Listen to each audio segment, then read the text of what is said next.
शाहनवाज को तलाक देने से मना तो कर दिया, लेकिन समन शाह ने बड़ी ही समझदारी का मुजाहरा करते हुए खुद खुला के नोटिस तैयार करवा दिए। और उन पर क्या लिखा है, साफ और सीधा यही लिखवाया है कि मेहरुनिसा अपनी मर्जी से शाहनवाज से खुला लेना चाहती है, वो उसके साथ नहीं जिंदगी गुजारना चाहती आगे। लेकिन जैसे ही ये फाइल समन शाह के पास पहुंचती है तो फिर वो मेहरुनिसा को अपने पास बुलवाती है। बड़े ही मीठे लहजे में उसके हाथ में वो फाइल थमाती है। मेहरुनिसा भी बगैर फाइल को खोले पूछने लगती है कि आंटी ये क्या चीज़ है, किस चीज़ के नोटिस है ये।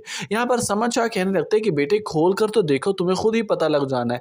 जैसे ही मेहरुनिसा उस लिफाफे से तलाक का नोटिस निकालती है और पढ़ती है कि ऊपर लिखा हुआ है कि मेहरुनिसा शाहनवाज शाह से तलाक लेना चाहती है अपनी रजामंदगी से। ये सारी लाइनें पढ़ने के बाद समन शाह पर कोई असर नहीं पड़ा होता। उसे ऐसा लगता है कि शायद मेहरुनिसा भी और इसी वक्त इन पर साइन करके सारे रिश्ते नाते खत्म कर देगी। लेकिन मेहरुनिसा ने भी कोई कच्ची गोलियां नहीं खेली, बल्कि जिस तरह मीठे लहजे में समन शाह ने उसे इस्तेमाल किया, यहाँ पर मेहरुनिसा ही बड़े ही मीठे लहजे में उस लिफाफे से निकला हुआ नोटिस को टुकड़े टुकड़े करके समन शाह की झोली में फेंक देती है और कहने लगती है कि आंटी ये आपकी खुशफहमी है कि मैं इतनी आसानी से इस नोटिस पर साइन करके इतनी आसानी से मैं अपने भाई का कत्ल भूल जाऊं। शौक नहीं है मुझे इस घर में रहने का, सिर्फ मेरा एक मकसद है, मैं अपने भाई को इंसाफ दिलवाना चाहती हूँ। और जब तक मैं इंसाफ नहीं दिलवाऊंगी मैं ऐसे ही इस घर में आपके सरों पर सवार रहूंगी, मंडलाती रहूंगी।